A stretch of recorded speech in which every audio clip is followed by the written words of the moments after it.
Episode 2। Manali की बर्फीली वादियां और रिश्तों की ठिठुरन। घर के आंगन में सूटकेस खुले पड़े थे। आकाश के मामा के लड़के की शादी मनाली के एक आलीशान रिसोर्ट में तय हुई थी। पूरे घर में ऐसा माहौल था मानो कोई त्योहार हो। आकाश अपनी नई शेरवानी और जूतों को लेकर उत्साहित था। वहीं निर्मला देवी अपने गहनों की चमक को परख रही थी। आकाश हंसते हुए, अरे माँ, मनाली की ठंड में आपकी ये रेशमी साड़ियाँ खूब जचेंगी। मैंने सुना है वहां का नजारा एकदम जन्नत जैसा होता है। निर्मला देवी, हाँ बेटा, और शादी भी तो कितने बड़े खानदान में हो रही है। हमारी भी नाक ऊंची हो जाएगी। राधिका एक कोने में खड़ी अपना सामान पैक कर रही थी। उसका चेहरा थोड़ा खिला हुआ था। उसकी सगी बड़ी बहन रीता मनाली से महज 2 घंटे की दूरी पर रहती थी।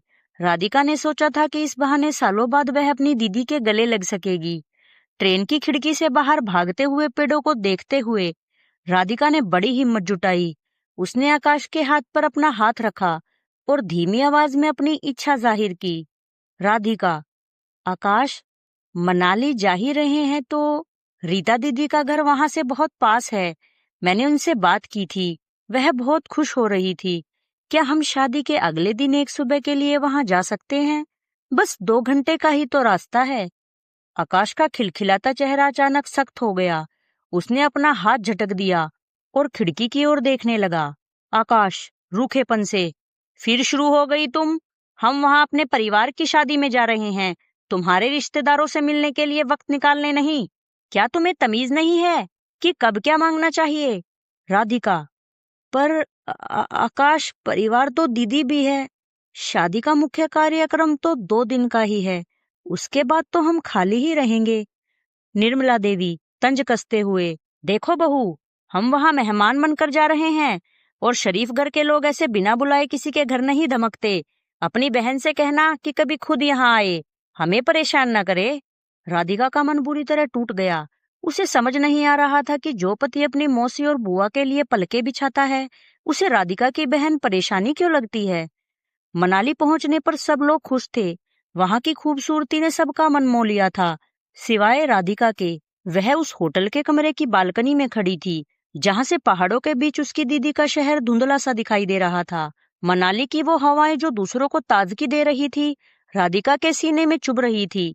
महज कुछ किलोमीटर की दूरी पर उसका अपना लहू रहता था, पर उसके पैरों में इस घर की मर्यादा की ऐसी बेड़ियां थी कि वह एक कदम भी नहीं बढ़ा सकती थी। समाज की विडंबना देखिए, पति की हर खुशी पत्नी की जिम्मेदारी है, पर पत्नी की एक छोटी सी इच्छा पति के लिए बोझ बन जाती है।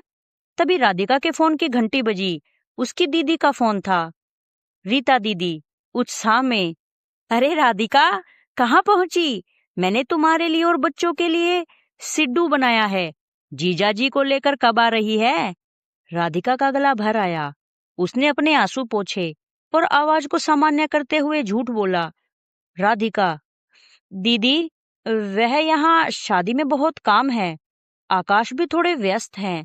शायद इस बार मिलना मुश्किल होगा। फोन कटते ही राधिका फूट फूट कर रो पड़ी।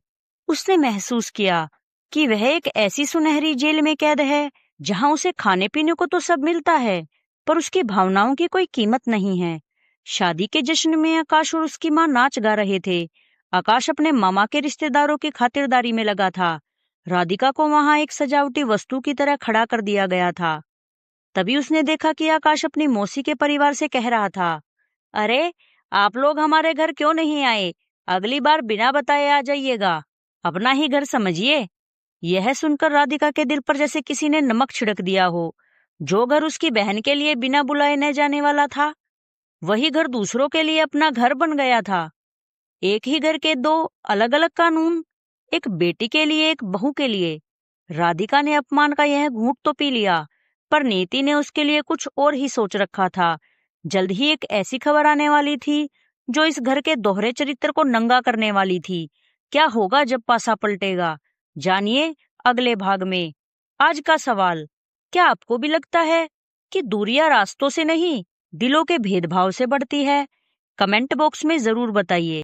पूरी कहानी सुनने के लिए हमें फॉलो और सब्सक्राइब करना ना भूलें, जिससे कि हमारी अगले भाग का नोटिफिकेशन आपको सबसे पहले मिले।